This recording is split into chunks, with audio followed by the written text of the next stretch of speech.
Hey everyone, Josh here with the NYC Godcast, where we offer wacky wisdom each week from God's Word. On today's episode, we're kicking off a brand new summer series called Rest and Reset, as we take a look at how to leave the rat race and live at a proper pace. Stay tuned.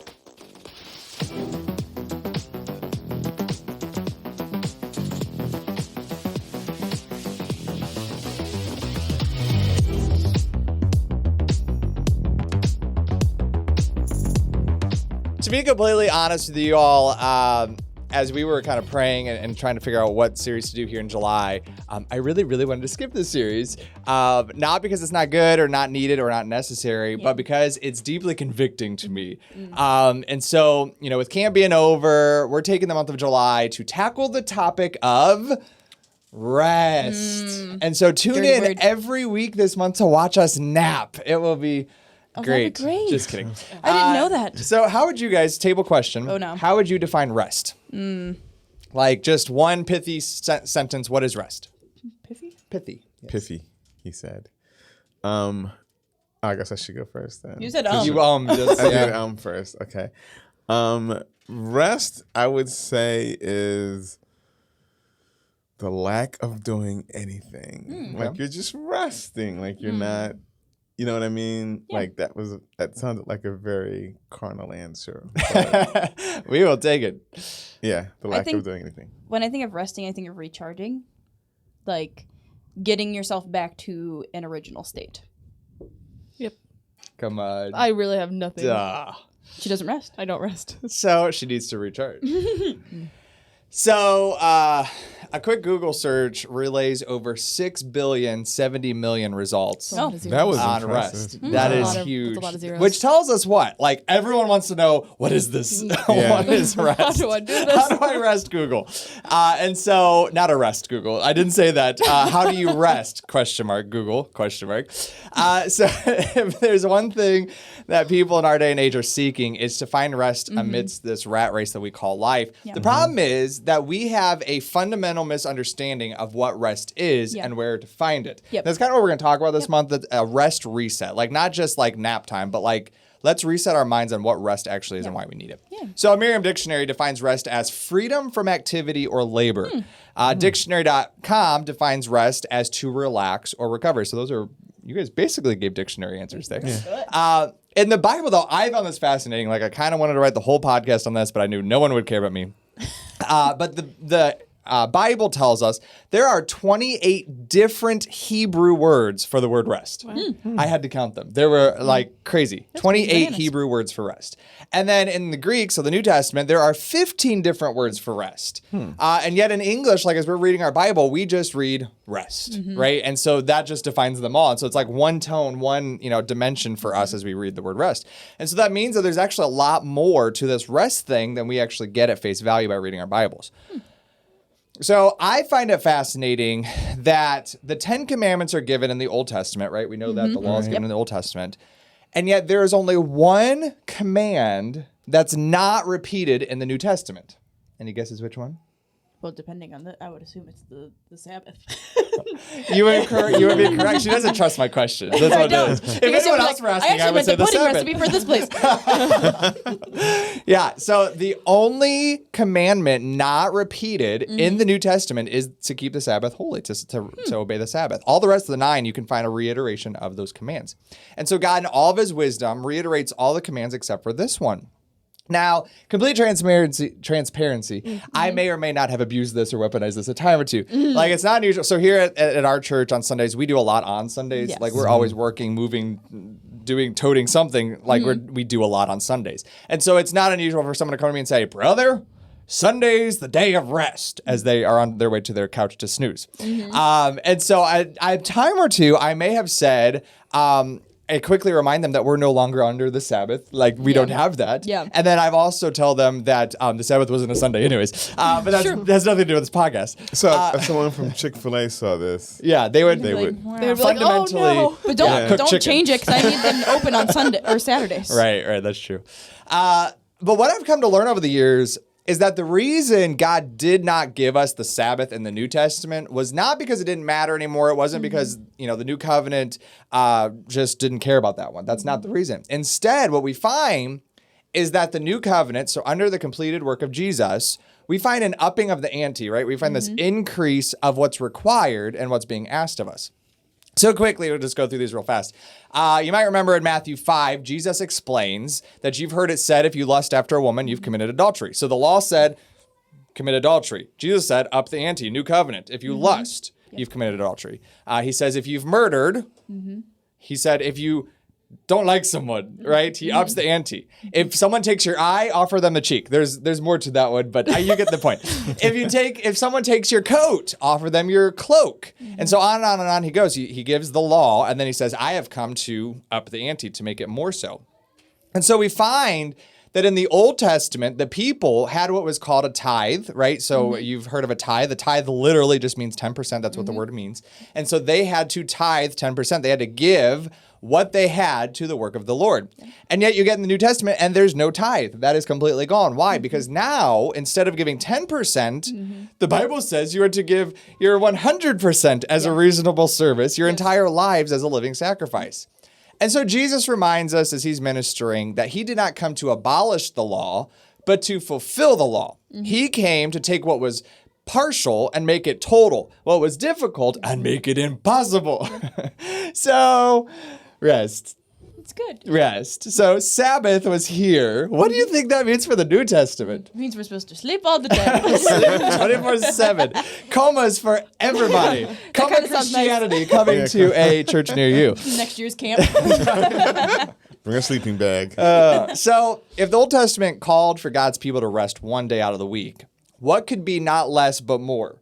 And what could be not difficult but impossible when it comes to rest?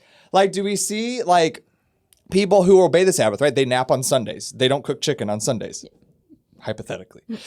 They define that as rest, but that's really not rest because So- that's still a possible thing. It's not an impossible Am thing. I going to ruin your... More than likely. So is it basically supposed to be the thing of like you are laying at Jesus' feet? Like it's not a, like it's an everyday, you're not, so it's not rest in the sense of you're physically not doing anything. Right. You're just not carrying the load of it. Does Right. that make sense? That's Okay. better of a nail on the head than anything I've got written the rest of the podcast. Yeah, that's pretty good. It's like the yolk. Yep. Okay, with the Okay. I know what you're talking about, but I thought egg yolk at first. Just like egg yolks. I'm like, yeah, yolks. Okay. We're actually going to talk, well, maybe not today, but we will talk about that this Okay. month. Yeah. So the truth is, rest is something every human is capable of. Yes. Right? We are all capable of resting. And yet, so we're all capable of keeping the Sabbath, right? We're all capable of that. But Jesus didn't come to just give that. He came to make it more so and impossible. So what would be more so and impossible when it comes to rest? Well, a life of rest. Yeah. The truth is, within our hectic, crazy, and chaotic world that we find ourselves living in, God desires that we would prove the impossible by living a life of rest. Like, I don't know about you all, at least us three, like Kevin is more of a type B than type A. So you can judge Why us. can I be A? You guys. Anyway. Yeah, fine. Okay, all right. You can be type Q. But you can judge us. But like, I know we are not so hot at rest. Yes. At least I'm probably the cheapest. Like, I'm not so hot at rest. The cheapest? And like, the cheapest of bad at rest. Is it cheapest? I'm the cheapest at rest. Aldi rest is all I get. That's true. But like, if you saw someone who like just embodied rest, even though they were working, like, do you see how they would stand apart? Yeah. It would display something like not of this world. Yeah. And that's what he's talking about here, is that if someone would do that, they would prove God through the impossible by living rest. Not laziness, No. not slothfulness, not painstaking forced breaks, but a life of internal rest. And so with the world ever spinning fast around us, if a person would reside in rest, if while busy, rest defined their life, they would actually live an impossible life that proves God's presence. Well, think about people that are well rested. They don't fly off the handle. Yeah. They are pretty good with decisions. Like when you're on no sleep, that's when you start making bad Yes. like decisions Like and different Wednesday things. of camp. That's when you buy the extra box of mozzarella sticks because you're like, I deserve it. But like that's the thing. It's like, I've made mistakes in my life. Mozzarella mistakes. but like that's the thing is like when you're well rested, you are in like on a physical and not even just a spiritual and a physical end, you are a better person. So that makes that you, if you're fully rested all the time through Jesus, that means that you're not going to be flying off the handle. You're not going, that's less than just like the pride issue. It's going to be that you're just well-rounded. Like you're just. Yeah, a I complete was going to person. say that exact same thing, but you kept going. Oh, I'm sorry. Like the first part of your statement, I was like, yeah, I'll add He this. just want to say, rest, Jimmy, rest. I got this. But pretty much what she just said, like someone at rest doesn't like stress out, you know what I mean? Because they have faith that God is going to deliver them from everything, you know what I mean? So while the three of you are running around like chickens with your heads cut off, yeah, that's what I was looking for, okay? But I also think that you guys are at rest, like inwardly, you know what I mean? Yeah. Like, so, because like literally, like because of, you know, my hobbleness, like I just watched a lot of setup at camp going, you know what I mean? And while everyone's running around again like that chicken, but it was done, it was like an orderly thing to it, where as example, if you just have like a bunch of people with all that stuff running around trying to get everything set up, it's not going to get done. Yeah. You know what I mean? And so much got done. So maybe this is really what I desire for us to get across this month. And I may not do it. It may be on the three of you to figure this out for the rest of the mess that I leave behind. But maybe what God calls us more to is restlessness than rest. Does that make sense? Because I think that when we say rest, we think lazy, like laying around, you know, just chilling, relaxing. That's really not it. Because I mean, just like you said, Matthew 7, Matthew 5, where he says, "Take my yoke upon you." Like he's calling us to labor in rest. So it's more of a restlessness. So I'm not restless, but it's not resting in the terms that we think of. Does that make sense? Honestly, a good like example of that, like the way I like personally, obviously you guys can't feel this, but like the way camp felt. Yeah. Like I was like physically like exhausted because like we were doing whatever, but like I never felt like overwhelmed of things. I never like it wasn't a get up and I gotta get up and do this. It was just like, okay, this is what God wants me to do today. Like, you know what I mean? So I think that's a good, like you guys can't feel that, but I feel that. Well, I would say that like I think. What day did everybody get there and the power went out? Sunday?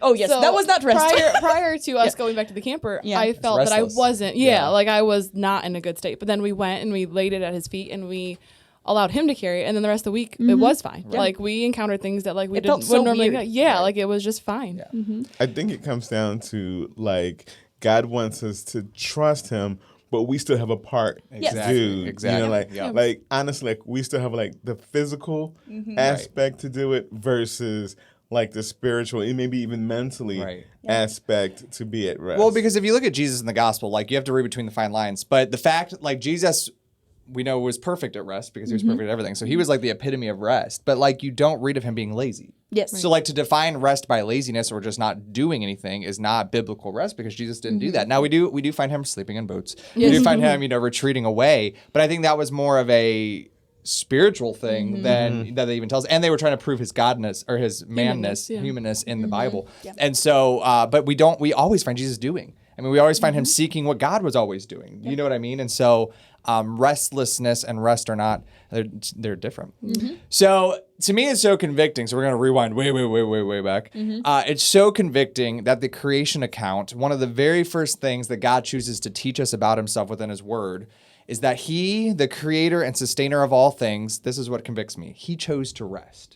So we got 6 days, work. And on the seventh day, God chose to rest. And so after flexing his creative abilities, after forming the firmament, speaking the stars, and making mankind, God chose to rest on the seventh day. No one made God. No one convinced him. God didn't need to take a break. He wasn't exhausted from his exertion or worn out from his work. God chose to rest. Why? Because it was the right thing to do. Rest was right. And so work and rest are both invitations of demonstration to put God on display in our lives. And that's what I want us to grasp. This is what's been convicting to me.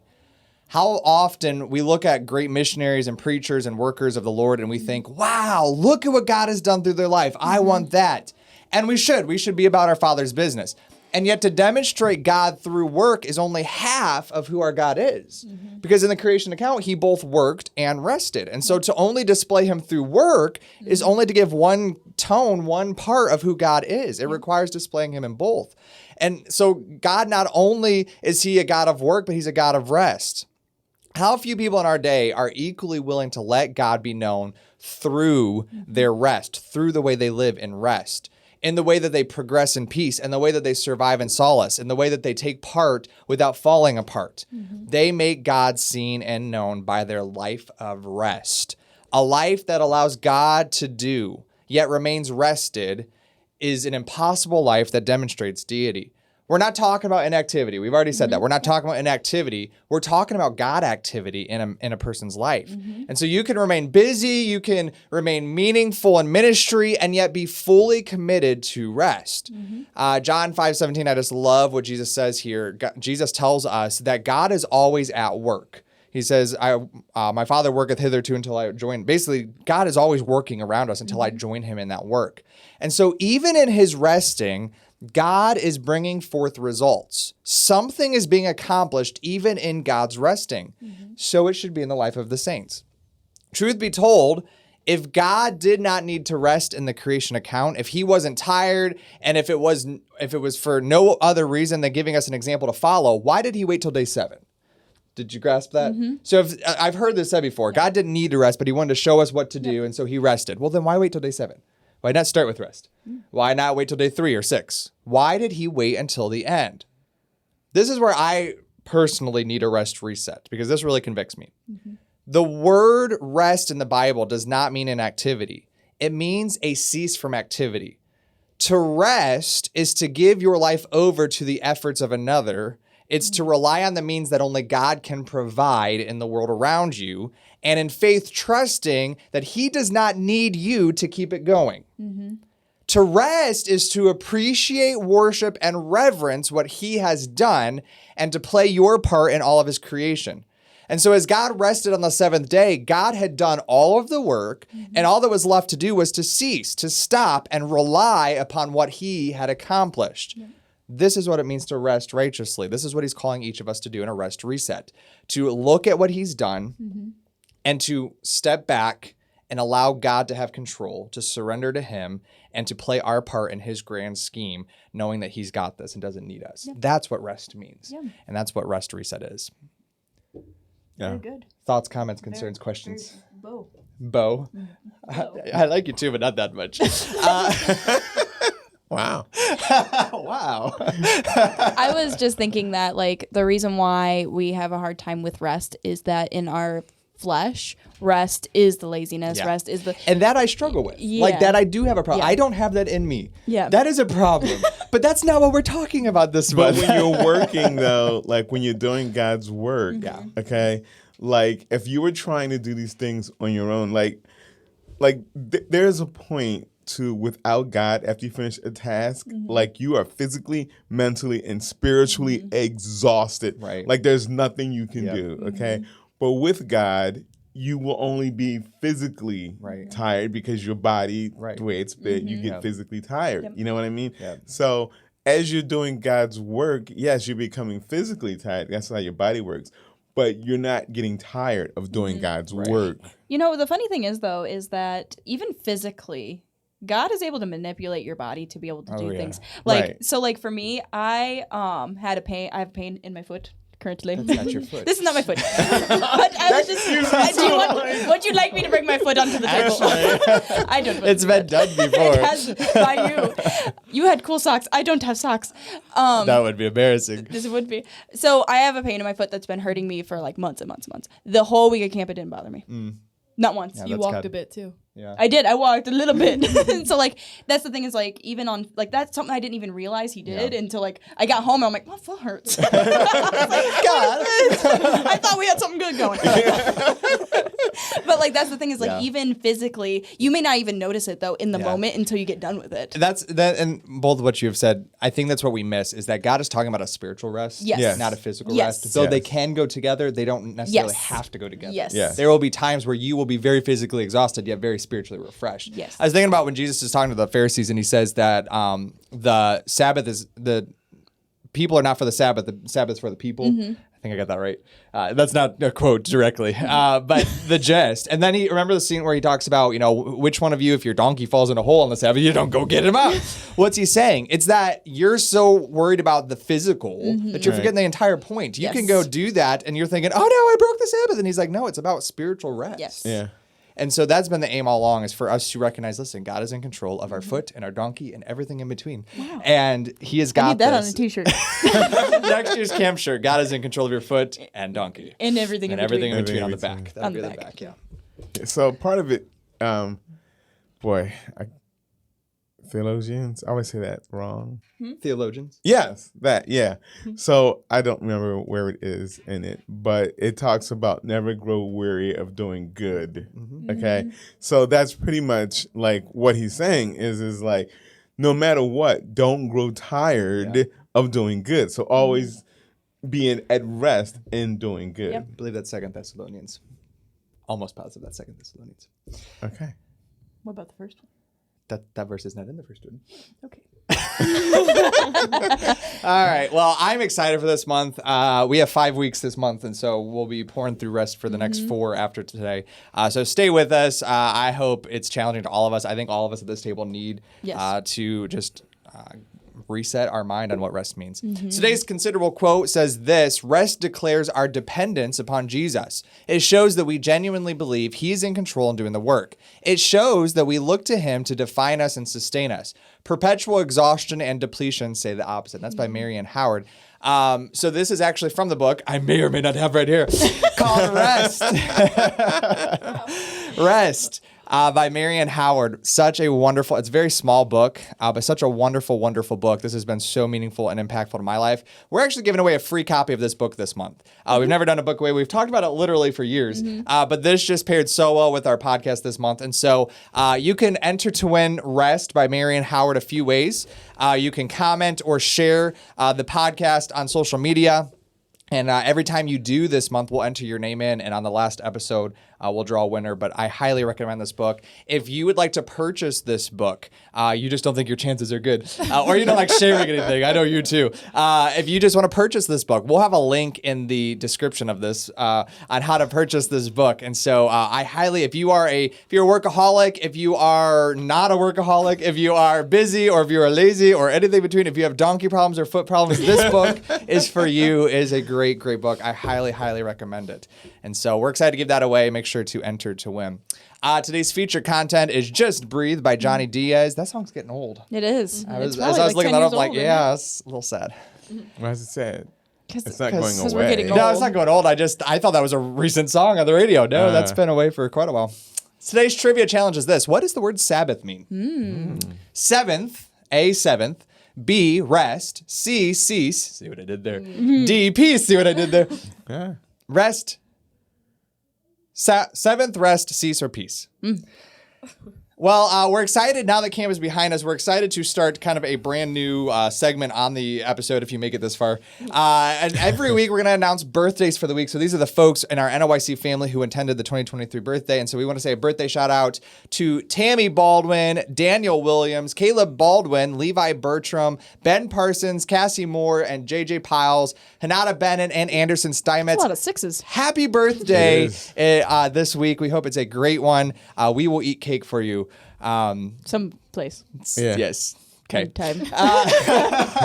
From the mailroom, so this is also a new segment. We don't get a lot of mail, but we did have a couple of people reach out this week, and we just want to share with you all what they've said. It was greatly encouraging to us. So this is from our favorite Chuck, our only Chuck, and our favorite Chuck. The Chuckster. Chuck says this: sorry this is taking a couple weeks to send, but I wanted to let you know that this was the best year ever. I have heard that from others at Rosedale too. You guys knocked it out of the park this year. The theme, the devotions, prayer stations, the services, all of it was just perfect. And I had an exceptional batch of kids this year. Maybe I'm a bit biased in a little on this opinion.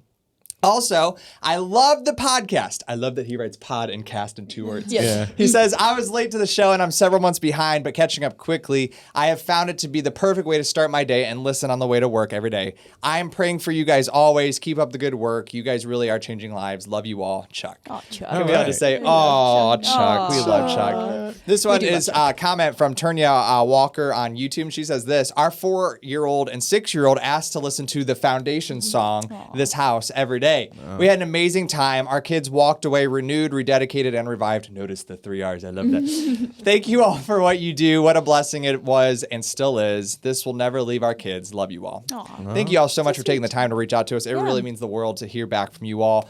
We would love to feature your comments or concerns in the mailroom roundup. And so feel free to comment or send us an email or text. We would love to see that. And so, yeah. Sounds good. I think that's a wrap. Thanks for tuning in. We'll be back next week with Rest Reset. Until then, we'll see you. Bye, guys.